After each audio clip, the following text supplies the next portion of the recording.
കൃഷ്ണാമൃതം ചാനലിലേക്ക് എല്ലാ ഗോപികോപന്മാർക്കും സ്വാഗതം.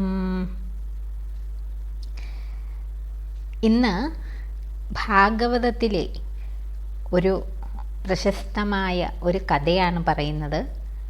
ഈ കഥയുടെ പേര് ഇത് പലർക്കും അറിയാമായിരിക്കും. സന്താന ഗോപാലം എന്നാണ് ഈ ഒരു ഭാഗം അറിയപ്പെടുന്നത്. അപ്പോൾ ഇത് സ്വന്തം കഴിവിൽ അഹങ്കരിക്കുന്നവർക്കുള്ള ഒരു ഗുണപാഠ കഥ കൂടിയാണ്. നമുക്കറിയാം, നാം ചുറ്റുപാടുമൊക്കെ നോക്കിക്കഴിഞ്ഞാൽ ഒരുപാട് പേര് അല്ലേ സ്വന്തം കഴിവിൽ അഹങ്കരിക്കുകയും മറ്റുള്ളവരെ അതിൻ്റെ പേരിൽ അല്ലേ അവരുടെ അത്ര കഴിവില്ലാത്തതിൻ്റെ പേരിൽ പുച്ഛിക്കുകയൊക്കെ ചെയ്യുന്ന പലരെയും നമുക്ക് നമ്മുടെ നിത്യജീവിതത്തിൽ കാണാനായിട്ട് സാധിച്ചിട്ടുണ്ട്. അപ്പം നമ്മളെല്ലാവരും മനസ്സിലാക്കേണ്ട ഒരു സത്യം എന്താണെന്ന് വെച്ചാൽ, ഒരിക്കലും ഒരാൾക്ക് കഴിവുണ്ടെന്ന് കരുതി അയാൾക്ക് ഉന്നതിയിലെത്താനോ ജീവിത വിജയം നേടാനോ സാധിക്കത്തില്ല. അതിന് ഒന്നുകിൽ ഗുരുക്കന്മാരുടെ അല്ലെങ്കിൽ മാതാപിതാക്കന്മാരുടെ അതല്ലെങ്കിൽ ഈശ്വരൻ്റെ അനുഗ്രഹം ഉണ്ടെങ്കിൽ മാത്രമേ ആ ഉന്നതിയിൽ ആ ലക്ഷ്യത്തിലെത്താൻ പറ്റൂ. ഇല്ലെങ്കിൽ അയാൾക്ക് എത്ര കഴിവുണ്ടെന്ന് പറഞ്ഞിട്ടും അതുകൊണ്ടൊന്നും യാതൊരു ഗുണവുമില്ല. അപ്പോൾ അത് വ്യക്തമാക്കുന്ന ഒരു കഥയാണ് ഭാഗവതത്തിലെ സന്താന ഗോപാലം. അപ്പോൾ ഈ കഥ ഭഗവാൻ കൃഷ്ണനും അർജുനനുമായിട്ട് ബന്ധപ്പെട്ടിരിക്കുന്നു. അപ്പം നമുക്ക് കഥ കേട്ടാലോ. മഹാഭാരത യുദ്ധം, അതായത് നമ്മുടെ കുരുക്ഷേത്ര യുദ്ധമൊക്കെ കഴിഞ്ഞതിന് ശേഷം ഭഗവാൻ, അതായത് ശത്രു സംഹാരമൊക്കെ കഴിഞ്ഞതിന് ശേഷം കൃഷ്ണ ഭഗവാൻ ദ്വാരകയിൽ തൻ്റെ പത്നിമാരുമൊക്കെ ആയിട്ട് പ്രജാക്ഷേമ തൽപരനായിട്ടൊക്കെ ഇങ്ങനെ ശാന്തമായി ജീവിച്ചു വരുന്ന ഒരു സമയം. അപ്പോൾ ഒരു ദിവസം ഈ ദ്വാരകയുടെ പ്രവേശന കവാടത്തിൽ ഒരു ബ്രാഹ്മണൻ ഒരു ചത്ത കുഞ്ഞിൻ്റെ ജഡവുമായിട്ട് വന്നിട്ട് അവിടെ നിന്ന് വിലപിക്കുകയാണ്. അപ്പോൾ ആ വിലാപം എന്ന് പറഞ്ഞാൽ ദയനീയമായ വിലാപമല്ല. അയാൾ കൃഷ്ണനെ കുറ്റപ്പെടുത്തിയാണ് അയാൾ വിലപിക്കുന്നത്. ഇങ്ങനെ ബാലമരണങ്ങളൊന്നും ധർമ്മിഷ്ഠരായ രാജാക്കന്മാർ അല്ലെങ്കിൽ അങ്ങനെയുള്ള ആൾക്കാർ രാജ്യം ഭരിക്കുമ്പോൾ ബാലമരണങ്ങളൊന്നും സംഭവിക്കുകയില്ല. ഇവിടെ കൃഷ്ണൻ അധാർമികനായിട്ട് ഉള്ള ഒരു രാജാവായതുകൊണ്ടാണ് ഇവിടെ ശിശുമരണം സംഭവിച്ചിരിക്കുന്നത്. കണ്ടില്ലേ, എൻ്റെ കുഞ്ഞ് ജനിച്ച ഉടനെ മരിച്ചു പോയിരിക്കുന്നു. അപ്പോൾ കൃഷ്ണൻ വലിയ ഭഗവാനാണെന്നൊക്കെ എല്ലാവരും പറയുന്നു. എന്നിട്ട് എന്ത് പ്രയോജനം? കണ്ടില്ലേ, എൻ്റെ കുഞ്ഞ് മരിച്ചു പോയിരിക്കുന്നത് കണ്ടില്ലേ, ഭഗവാനാണെങ്കിൽ എൻ്റെ കുഞ്ഞിനെ രക്ഷിക്കേണ്ടതല്ലേ എന്നൊക്കെ പറഞ്ഞിട്ട് ഭഗവാനെ അധിക്ഷേപിച്ച് ഈ വിപ്രൻ വിലപിക്കുകയാണ്. അപ്പോൾ ഇത് കേട്ടിട്ടും യദുക്കൾ ആരും തന്നെ കൃഷ്ണനോ ബലരാമനോ അല്ലെങ്കിൽ മറ്റ് യാദവ പ്രമുഖരോ ആരും തന്നെ ഒന്നും ഇത് കണ്ടതായിട്ട് ഭാവിച്ചില്ല. അപ്പോൾ കാരണം ഭഗവാനെ അപകീർത്തിപരമായി സംസാരിക്കുകയാണ്. എന്നിട്ടും അവരൊന്നും പ്രതികരിക്കാത്തത് ഇദ്ദേഹം ഒരു ബ്രാഹ്മണനാണ്. അപ്പോൾ ആ കാലഘട്ടത്തിൽ ബ്രാഹ്മണർക്ക് പ്രഥമ പരിഗണന നൽകിയിരുന്ന അല്ലെങ്കിൽ ബ്രാഹ്മണരെ ഏറ്റവും ശ്രേഷ്ഠരായി കണ്ടിരുന്ന ഒരു കാലഘട്ടമാണ്. അപ്പോൾ അതുകൊണ്ട് തന്നെ ഈ വിപ്രൻ വന്നും ഭഗവാനെ അധിക്ഷേപിച്ച് പറഞ്ഞിട്ടും അവരാരും തന്നെ അത് കേട്ടതായിട്ട് ഭാവിച്ചില്ല. അപ്പോൾ കുറേ നേരം ഇങ്ങനെ ഈ വിപ്രൻ ഭഗവാനെ അധിക്ഷേപിച്ചിട്ട് അയാൾ തിരിച്ചു പോയി. പിന്നെ രണ്ടാമതും ഈ ബ്രാഹ്മണന് കുട്ടിയുണ്ടായി, ആ കുഞ്ഞും മരിച്ചുപോയി. ഇതേപോലെ തന്നെ ബ്രാഹ്മണൻ എന്ത് ചെയ്യുന്നു, കുഞ്ഞിൻ്റെ ജഡവുമായി ദ്വാരകാവാടത്തിൽ വന്നിട്ട് ഭഗവാനെ കുറേ കൂടി അധിക്ഷേപിച്ചു. അപ്പോഴും ആരും മിണ്ടിയില്ല.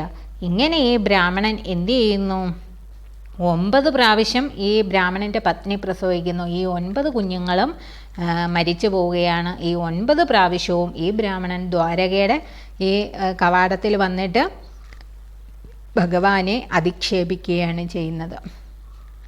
അപ്പോൾ അങ്ങനെ ഈ 9ാമത്തെ പ്രാവശ്യം ഈ കുഞ്ഞിൻ്റെ ജഡവുമായിട്ട് വന്ന് ഭഗവാനെ ഇങ്ങനെ ആക്ഷേപിക്കുന്ന സമയം അവിടെ ഭഗവാന്റെ സതീർത്ഥനായിട്ടുള്ള പാർത്ഥൻ, അതായത് അർജുനൻ, ഒരു യജ്ഞത്തിൻ്റെ ഭാഗമാകാനായിട്ട് അവിടെ എത്തിയിട്ടുണ്ടായിരുന്നു. അപ്പോൾ അദ്ദേഹം ഇത് കേൾക്കാൻ ഇടവരികയാണ്. ഈ ബ്രാഹ്മണൻ്റെ വിലാപവും ഭഗവാനെ കുറ്റപ്പെടുത്തുന്നതും എല്ലാം അർജുനൻ കേൾക്കുകയാണ്. അപ്പോൾ അർജുനൻ വന്നിട്ട് ഈ ബ്രാഹ്മണനോട് എല്ലാ കാര്യങ്ങളും ചോദിച്ചറിഞ്ഞിട്ട് അർജുനൻ ബ്രാഹ്മണനോട് പറയുകയാണ്, ബ്രാഹ്മണ ശ്രേഷ്ഠ, അങ്ങനെ വിഷമിക്കേണ്ട, അങ്ങ് ഇങ്ങനെ അദ്ദേഹത്തെ കുറ്റപ്പെടുത്താതെ ഞാൻ താങ്കളുടെ അടുത്ത കുഞ്ഞിനെ ഞാൻ രക്ഷിച്ച് തരാം എന്ന് ഈ അർജുനൻ ബ്രാഹ്മണനോട് പറയുകയാണ്. അപ്പോൾ ബ്രാഹ്മണനിത് അർജുനാണെന്നൊന്നും അറിയുകയില്ല. അപ്പോൾ ബ്രാഹ്മണൻ പറയും, അതാ കണ്ടില്ലേ കൃഷ്ണൻ, എല്ലാവരും ഭഗവാനെന്ന് പറഞ്ഞ് വാഴ്ത്തുന്ന കൃഷ്ണൻ, അദ്ദേഹത്തിൻ്റെ ശക്തിമാനായ ജ്യേഷ്ഠൻ ബലഭദ്രൻ, പിന്നെ മറ്റ് യാദവ വീരന്മാർ അനിരുദ്ധൻ, പ്രദ്യുമ്നൻ, ഇവർക്കൊന്നും സാധിക്കാത്ത കാര്യം എങ്ങനെ കേവലനായ നിനക്ക് എങ്ങനെ സാധിക്കും എന്ന് ഈ ബ്രാഹ്മണൻ അർജുനനോട് ചോദിക്കുകയാണ്. അപ്പോൾ അർജുനൻ പറയും, ഞാൻ ആരാണെന്ന് അങ്ങേക്കറിയാമോ? ഞാൻ പാണ്ഡവരിൽ മധ്യമനായ അർജുനനാണ്. പരമശിവനെ പ്രസാദിപ്പിച്ച് പാശുപതാസ്ത്രം വാങ്ങിയ ആളാണ്. എനിക്ക് അമ്പൊടുങ്ങാത്ത ആവനാഴിയുണ്ട്, ഒരുപാട് ദിവ്യാസ്ത്രങ്ങളുണ്ട്. ഞാൻ ഇന്ദ്രപുത്രനാണ്. കുരുക്ഷേത്ര യുദ്ധത്തിൽ ശത്രുക്കളെയെല്ലാം നിഗ്രഹിച്ചവനാണ് ഞാൻ. ശക്തിശാലികളായിട്ടുള്ള ശത്രുക്കളെ നിഗ്രഹിച്ചവനാണ് ഞാൻ എന്നെല്ലാം അർജുനൻ സ്വയം പുകഴ്ത്തി പറയുകയാണ്. അപ്പോൾ ബ്രാഹ്മണനൊരു ആശ്വാസം തോന്നി. എന്നിരുന്നാലും അദ്ദേഹത്തിനൊരു സംശയം. അദ്ദേഹം അർജുനനോട് പറയും, അങ്ങ് അർജുനനാണ്, പക്ഷേ ഭഗവാൻ കൃഷ്ണനും ബലരാമനും സാധിക്കാത്ത കാര്യം നിങ്ങൾക്ക് സാധിക്കുമെന്ന് ഞാനെങ്ങനെ വിശ്വസിക്കും എന്ന് ബ്രാഹ്മണൻ സംശയം പ്രകടിപ്പിക്കുകയാണ്. അപ്പോൾ അർജുനൻ സത്യം ചെയ്തു കൊടുക്കുകയാണ്, നിങ്ങളുടെ 10ാമത്തെ കുട്ടിയെ രക്ഷിക്കാൻ കഴിഞ്ഞില്ലെങ്കിൽ ഞാൻ അഗ്നിയിൽ ചാടി മരിക്കും.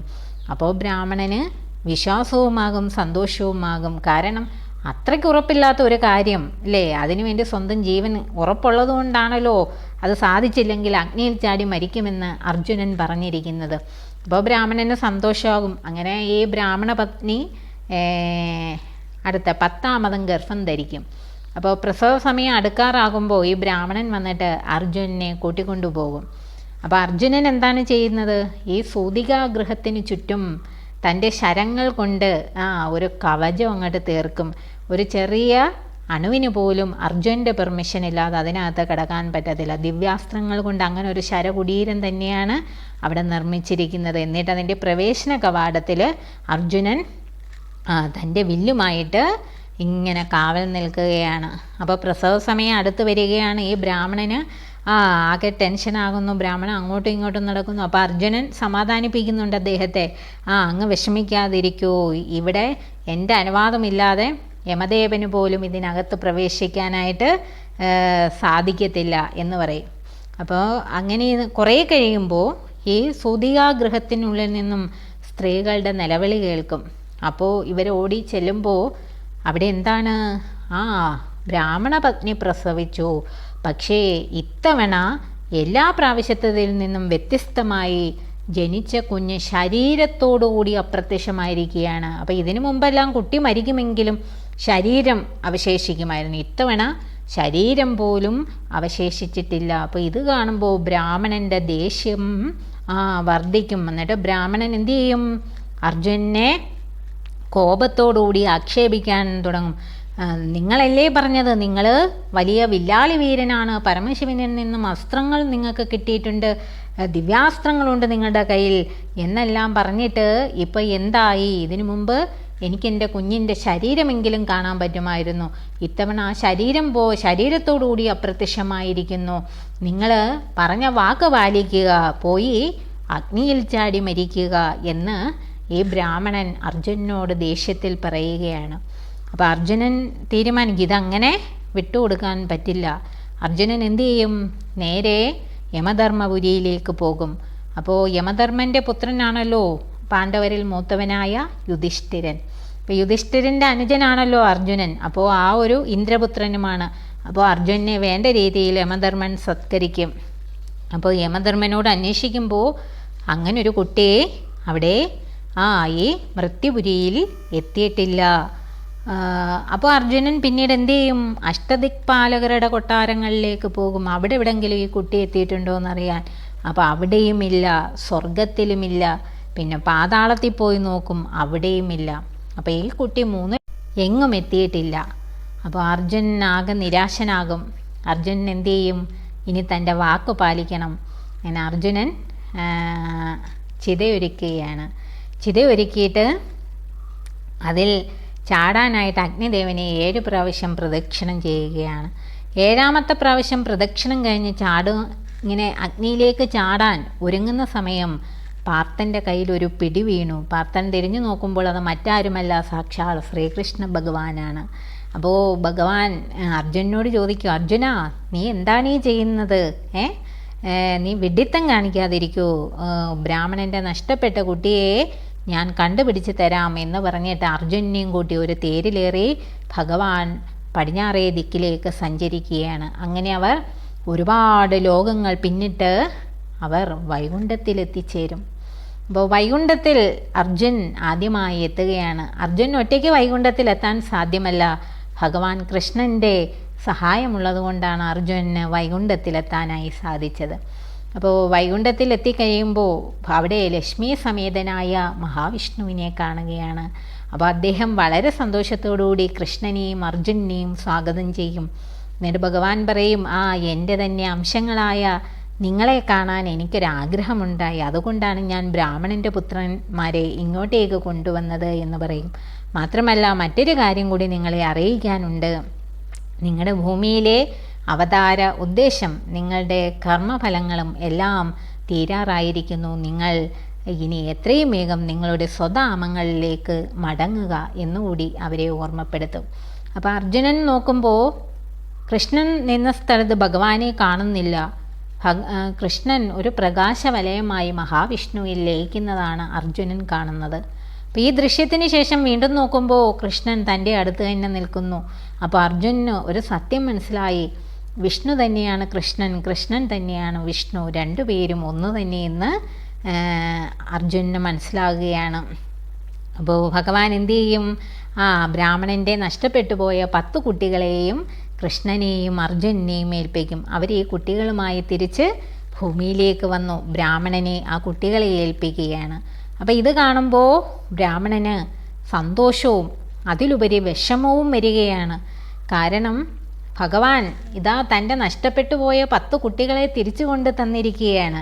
അപ്പോൾ ഭഗവാനെ എന്തെല്ലാമാണ് താൻ മോശമായി സംസാരിച്ചത്. ഒരിക്കലും എത്ര ദുഃഖങ്ങൾ വന്നാലും ഇങ്ങനെയൊന്നും ഭഗവാനെ കുറ്റപ്പെടുത്താനായിട്ട് പാടില്ല. അപ്പോൾ ഭഗവാനോട് മാപ്പ് ചോദിക്കണമെന്ന് കരുതി ബ്രാഹ്മണൻ ഭഗവാനെ വാഴ്ത്തി സ്തുതിച്ച് മാപ്പ് ചോദിക്കുകയാണ്. അപ്പോൾ ഭഗവാൻ പറഞ്ഞു, നീ എന്നെ കുറ്റപ്പെടുത്തിയാണെങ്കിലും 10 പ്രാവശ്യം എൻ്റെ കൊട്ടാരത്തിൻ്റെ വാതിൽക്കൽ വന്ന് എന്നെ വിളിച്ച് അപേക്ഷിച്ചു. അതുകൊണ്ടാണ് നിനക്ക് ഇത് യഥാർത്ഥത്തിൽ ഈ പുത്രദുഃഖം നിൻ്റെ കർമ്മഫലമാണ്. എന്നിട്ട് ഞാൻ നിന്നെ സഹായിച്ചത് നീ ആ 10 പ്രാവശ്യം വന്ന് എന്നോട് അപേക്ഷിച്ചത് കൊണ്ടാണ് എന്ന്. അപ്പം നമ്മളവിടെ മനസ്സിലാക്കേണ്ട ഒരു കാര്യം എന്ന് പറഞ്ഞാൽ നമ്മുടെ കർമ്മഫലം കൊണ്ട് നമുക്ക് പല ദുഃഖങ്ങളും ജീവിതത്തിൽ ഉണ്ടാകും. പക്ഷേ ആ ദുഃഖം ഉണ്ടാകുമ്പോൾ നമ്മൾ ഭഗവാനെ കുറ്റപ്പെടുത്താതെ നമ്മൾ ഭഗവാനെ പ്രാർത്ഥിച്ചുകൊണ്ടിരിക്കുക. അപ്പോൾ ആ കർമ്മഫലത്തിൽ നിന്ന് നമ്മളെ രക്ഷിക്കാൻ ഭഗവാന് സാധിക്കും. നമ്മൾ വീണ്ടും വീണ്ടും വീണ്ടും നമ്മൾ ഭഗവാനെ പ്രാർത്ഥിച്ചുകൊണ്ടിരിക്കുക. അതാണ് ആ ബ്രാഹ്മണൻ്റെ ജീവിതത്തിൽ നിന്ന് നമുക്ക് മനസ്സിലാക്കാൻ സാധിക്കുന്നത്, അല്ലേ? അയാൾ ഭഗവാനെ കുറ്റപ്പെടുത്തിയാണ് സംസാരിച്ചത്. പക്ഷെ ഒരിക്കലും നമ്മൾ അങ്ങനെ ചെയ്യാൻ പാടില്ല. നമ്മുടെ ജീവിതത്തിൽ വരുന്ന ദുഃഖങ്ങൾക്ക് ഉത്തരവാദി നമ്മൾ തന്നെയാണ്. അത് മുൻജന്മ കർമ്മഫലമാകാം, ഈ ജന്മത്തിൽ നമ്മൾ മുൻപ് ചെയ്ത കർമ്മഫലങ്ങളാകാം. അപ്പോൾ അതുകൊണ്ട് നമ്മുടെ ജീവിതത്തിൽ വരുന്ന പ്രയാസങ്ങൾക്ക് ഭഗവാൻ ഒരിക്കലും ഉത്തരവാദിയല്ല. അപ്പം നമ്മൾ എന്ത് ചെയ്യുക? കർമ്മഫലം അത് നല്ലതാണെങ്കിലും ചീത്തയാണെങ്കിലും നമ്മൾ ഈശ്വരനെ പ്രാർത്ഥിച്ചു കൊണ്ടേയിരിക്കുക. പിന്നെ അർജുനൻ എന്താണ് ചെയ്തത്? ഭഗവാൻ പോലും ഇയാളുടെ കർമ്മഫലമാണ് ഇയാൾ ഈ ദുഃഖം അനുഭവിക്കുന്നത്, അല്ലേ? പുത്രന്മാർ നഷ്ടപ്പെടുന്ന ദുഃഖം അനുഭവിക്കുന്നത് അയാളുടെ കർമ്മഫലമാണ്. അതുകൊണ്ടാണ് ഭഗവാൻ അതിൽ ഇടപെടാതിരുന്നത്. പക്ഷെ അർജുനൻ എന്ത് ചെയ്തു? സ്വന്തം കഴിവിൽ ഒരുപാട് അഹങ്കാരവും ആത്മവിശ്വാസവും ഒക്കെ കൂടുതലാണ് അർജുനൻ, അല്ലേ? ഞാൻ വില്ലാളി വീരനാണ്, പരമശിവനെ പ്രീതിപ്പെടുത്തി ഞാൻ പാശുപതാസ്ത്രം വാങ്ങിയിട്ടുണ്ട്, ഞാൻ വീരന്മാരെയൊക്കെ കൊന്നൊടുക്കിയിട്ടുണ്ട്. അങ്ങനെ സ്വന്തം ശക്തിയിൽ അങ്ങ് അഹങ്കാരം വന്നു അർജുനന്. അപ്പോൾ അതുകൊണ്ട് ഭഗവാനോട് പോലും ആലോചിക്കാതെ ഒരു തീരുമാനം അങ്ങ് എടുക്കുകയാണ്, അല്ലേ? സ്വന്തം കഴിവിൽ അമിതമായ വിശ്വാസം വന്നിട്ട്. അപ്പോൾ നമ്മൾ പണ്ട് കേട്ടിട്ടുണ്ട്, ആത്മപ്രശംസ ആത്മഹത്യാപരം. അതാണ് ഇവിടെ അർജുനന് സംഭവിച്ചത്, അല്ലേ? സ്വന്തം കഴിവിൽ അമിതമായിട്ട് പ്രശംസ നടത്തുകയും അഹങ്കരിക്കുകയൊക്കെ ചെയ്ത അർജുനന് ആത്മഹത്യ ചെയ്യേണ്ട സന്ദർഭം അവിടെ വരികയാണ്. അപ്പോൾ അതിൽ നിന്നും ഭഗവാനാണ് അർജുനനെ രക്ഷിക്കുന്നത്. അപ്പോൾ ഭഗവാൻ അത് മനസ്സിലാക്കി കൊടുക്കാനും ഈ ഒരു സന്ദർഭം അർജുനനെ മനസ്സിലാക്കി കൊടുക്കുക. അർജുനന് അവിടെ ഈ അഹങ്കാരം പാടില്ല എന്നുള്ള കാര്യം മനസ്സിലാക്കി കൊടുക്കുന്നു. പിന്നെ എത്ര കഴിവുള്ളവനാണെങ്കിലും ഭഗവാന്റെ ഒരു കൃപയില്ലെങ്കിൽ, ഭഗവാന്റെ അനുഗ്രഹം ഇല്ലെന്നുണ്ടെങ്കിൽ ഈ കഴിവ് കൊണ്ടൊന്നും ഒരു ഗുണമില്ലെന്നുള്ള കാര്യം മനസ്സിലാക്കി കൊടുക്കുന്നു. ഭഗവാനും കൃഷ്ണനും വിഷ്ണു ഒന്നാണെന്നുള്ള സത്യം, ഇങ്ങനെ കുറേ കാര്യങ്ങൾ അർജുനന് ഈ ഒരു സംഭവത്തിലൂടെ ഭഗവാൻ മനസ്സിലാക്കി കൊടുക്കുകയാണ്. അപ്പം ഇങ്ങനെ ഒരുപാട് കഥാസന്ദർഭങ്ങൾ ഭാഗവതത്തിലും നമ്മുടെ മഹാഭാരതത്തിലും ഒക്കെ ഉണ്ട്. പിന്നെ ഈ ഭാഗവതത്തിൽ തന്നെ അവസാന ഭാഗത്ത് ഭഗവാന്റെ സ്വർഗാരോഹണത്തിന് ശേഷം ദ്വാരക മുങ്ങുന്നതിന് മുമ്പായിട്ട് കൃഷ്ണൻ്റെ കൊട്ടാരത്തിൽ അവശേഷിക്കുന്ന, അതായത് കൃഷ്ണൻ്റെ പത്നിമാരും എല്ലാം പിന്നെ അവർ സതി അനുഷ്ഠിക്കുകയാണ് കൃഷ്ണൻ സ്വർഗാരോഹണം ചെയ്തെന്നറിഞ്ഞിട്ട്. അപ്പോൾ അതിനുശേഷം അവശേഷിക്കുന്ന കുറേ സ്ത്രീകളെയും കുട്ടികളെയും കൊണ്ട് അർജുനൻ ഹസ്തിനപുരത്തിലേക്ക് യാത്ര ചെയ്യുകയാണ്. അപ്പോൾ ഒരു കാട്ടുപാതയിൽ കൂടിയാണ് ഇവർ യാത്ര ചെയ്യുന്നത്. ഈ യാത്ര ചെയ്യുന്ന സമയത്ത് കുറേ കാട്ടാളന്മാർ വന്നിട്ട് ഈ യാദവ സ്ത്രീകളെയൊക്കെ പിടിച്ചുകൊണ്ട് പോവുകയാണ്. അപ്പോൾ ഇങ്ങനെ പിടിച്ചുകൊണ്ട് പോകുമ്പോഴത്തേന് അർജുനന് അസ്ത്രം ചെയ്യാനോ ഒന്നും അതിനുള്ളൊരു ശേഷിയോ ധൈര്യമോ അല്ലെങ്കിൽ അർജുനൊന്നും ചെയ്യാൻ സാധിക്കാത്ത വിധം അർജുനൻ തളർന്നു പോവുകയാണ്. അപ്പോൾ അവിടെ എത്ര കഴിവുള്ളവനാണ് അർജുനൻ എന്ന് ആലോചിക്കണം, എത്ര ദിവ്യാസ്ത്രങ്ങളുള്ളവനാണ്. പക്ഷേ അവിടെ ഭഗവാൻ ഇല്ല എന്നുള്ള ഒരവസ്ഥയിൽ അർജുനൻ പോലും ഒന്നും ചെയ്യാൻ പറ്റാത്തവനായി മാറുകയാണ്. അപ്പം നമ്മൾ എല്ലാ കാര്യത്തിലും എന്ത് ചെയ്യുക, ഭഗവാന്റെ ഒരു അനുഗ്രഹം, ഭഗവാനെ പ്രാർത്ഥിക്കുക. നമുക്ക് എത്ര കഴിവുള്ളവരാണെങ്കിലും ആയിക്കോട്ടെ, ആ കഴിവുകൾ അതതിൻ്റെ ലക്ഷ്യത്തിലെത്തണമെങ്കിൽ ഭഗവാന്റെ കൃപ നമുക്ക് കൂടിയേ തീരൂ. അതും നമ്മൾ ആ സത്യം മനസ്സിലാക്കണം. ഇനി മറ്റൊരു ഉദാഹരണം പറഞ്ഞു കഴിഞ്ഞാൽ, മഹാഭാരത യുദ്ധം തുടങ്ങുന്നതിന് മുമ്പ് ദുര്യോധനും അർജുനനും സഹായം അഭ്യർത്ഥിക്കാനായിട്ട് കൃഷ്ണൻ്റെ അടുക്കൽ വരുന്ന ഒരു ഭാഗമുണ്ട്. അപ്പോൾ അവിടെ ഭഗവാൻ ആദ്യം ദുര്യോധനോടാണ് ചോദിക്കുന്നത് എന്ത് സഹായമാണ് വേണ്ടുന്നത്. അപ്പോൾ രണ്ട് രീതിയിൽ സഹായിക്കാമെന്ന് ഭഗവാൻ പറയുന്നുണ്ട്. ഒന്ന്, ഞാൻ ഒറ്റയ്ക്ക് ഒരു ഭാഗത്ത് നിൽക്കും, എൻ്റെ സൈന്യത്തെ മറുഭാഗത്തിന് നൽകും. അപ്പോൾ ദുര്യോധന, നിനക്ക് എന്താണ് വേണ്ടുന്നത്? എൻ്റെ സൈന്യം വേണോ അതോ എന്നെ വേണോ എന്ന് ചോദിക്കുക. അപ്പോൾ ദുര്യോധനൻ നോക്കുമ്പോൾ എന്ത് ശക്തി എന്ന് പറയുന്ന സൈന്യമാണ് അല്ലേ, എത്രത്തോളം, അതും യാദവ സൈന്യം എന്ന് പറഞ്ഞാൽ വളരെ ശക്തിശാലികളായ ആൾക്കാരുള്ള മഹാസൈന്യമാണ്. അപ്പോൾ ആ സൈന്യത്തെ കൂടെ കെട്ടിക്കഴിഞ്ഞാൽ തങ്ങൾക്ക് തന്നെയായിരിക്കും വിജയം. കൃഷ്ണ ഒരാൾ ഒറ്റയ്ക്ക് വന്നിട്ട് എന്ത് ചെയ്യാനാണ് അല്ലേ എന്നാണ് ദുര്യോധനൻ ചിന്തിക്കുന്നത്. അങ്ങനെ ഭഗവാന്റെ 18 അക്ഷൗണി പടയെയും ദുര്യോധനന് നൽകുകയാണ്.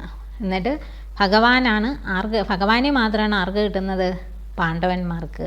പക്ഷേ അവിടെ വിജയം ആർക്കായിരുന്നു? അന്തിമ വിജയം പാണ്ഡവന്മാർക്ക് അല്ലേ.